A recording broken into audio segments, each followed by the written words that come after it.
Carports, you know, the structure that covers and protects your car when you don't have a garage, or when you just can't get your vehicle into the garage any longer because of all your junk. So I have a question. Are carports only for cars? And to help answer that question, I have Chris McDonald from Carports on the phone with us today. Chris, how you doing? Doing great, Ken. How you doing? Awesome. I'm glad you could be here.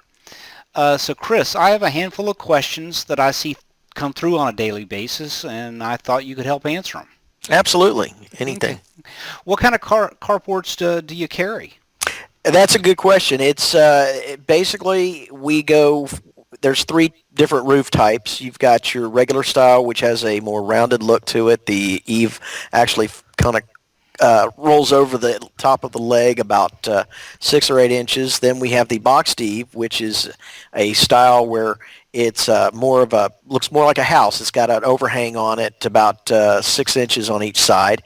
And then you have our vertical roof, which is the exact same profile as the boxed eave, but the difference is that the panels run from the peak to the eave, so they're running vertically.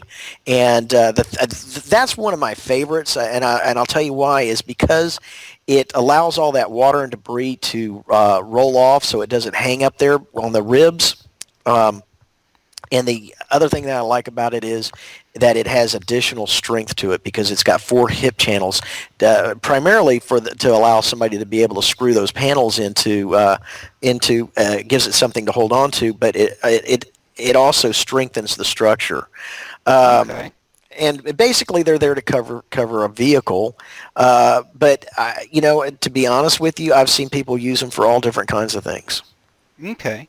As far as sizes go, are there any size constraints? What does it usually start at? None that I can think of. It usually, you start with the basic single car carport, which is 12 foot wide and 21 feet long and about 5 foot high. It can actually go smaller than that. The biggest I've seen as far as a carport, you go all the way up to triple wide. That's 36 feet wide, and 30 feet wide, and goes up to 60, 70, 80 feet long. Oh wow! So Yeah. really, it sounds like it's really customizable. You can pretty much the client can get whatever they're really wanting.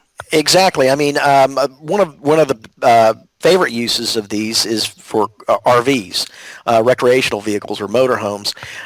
Somebody has a motorhome and then they think, oh, well, I just bought this $500,000 motorhome. Now I forgot to find a place to park it. So they call me up and we'll set them up with something that's 12 foot high at the leg, which covers virtually every motorhome on the road today. Okay. So how long have you been providing carports for the area? Since 2003. So we've been here in this area since 2003.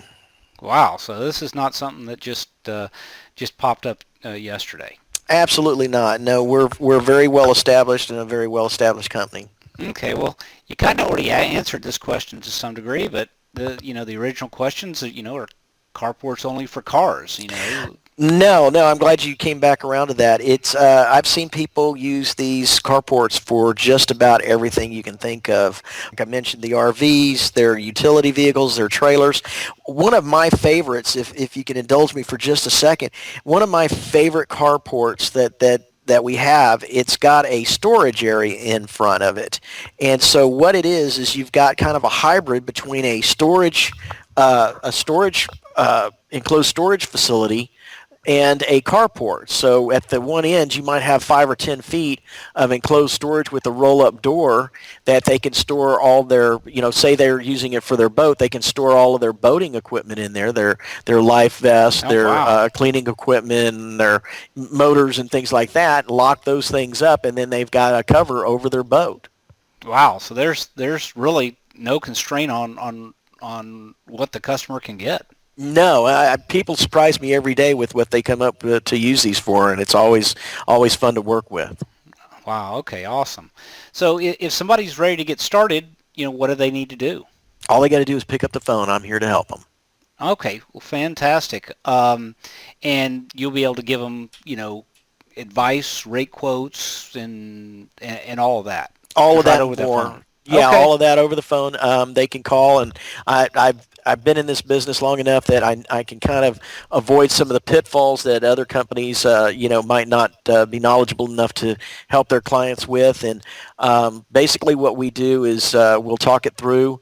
Once they've settled on a size and a design that they like, then we will get a down payment of either 10 or 12%, and then it takes about anywhere from 2 to 4 weeks to get the structure in. It's put up that day, and then once it's done and they're satisfied, they pay the balance to the installers.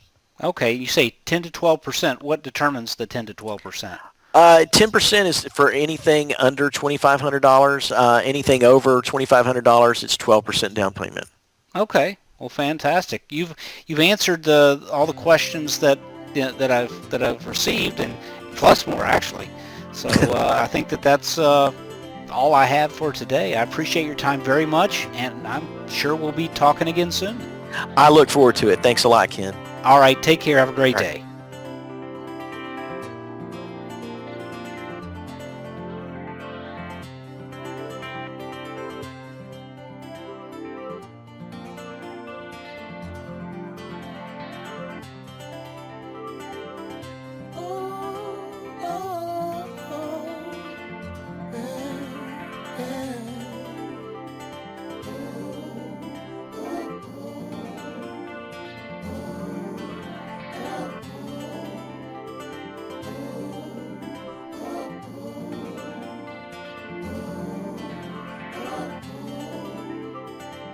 Don't know if I made that.